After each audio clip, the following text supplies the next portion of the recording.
قرآن کریم کہتا ہے جلدی کرو بخشش کی طرف، لیکن ہمارا کیا ہے، باقی کاموں میں جلدی ہے، 3 کے کام ہے، بڑا وقت ہے پڑھ لیں گے نہیں، ہیں جی بڑی عمر پڑی ہے پڑھ لیں گے، فلاں ذمہ داری کر لیں ادا، فلاں کام کر لیں، فلاں کر لیں۔ جو ہماری سوچ ہے اس سے ہٹ کے ہمیں جو ہے نا وہ قرآن کریم نے سوچ دی ہے۔ اب دیکھیں اس پہ ذرا غور کرنے کی بات ہے، اپنے رب کی بخشش کی طرف جلدی کرو۔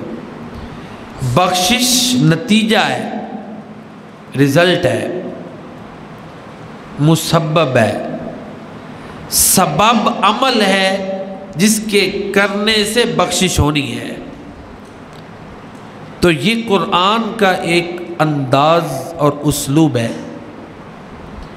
کیا اشارہ کیا ہے؟ توبہ تم کر لو، بخشش یقینی ہے۔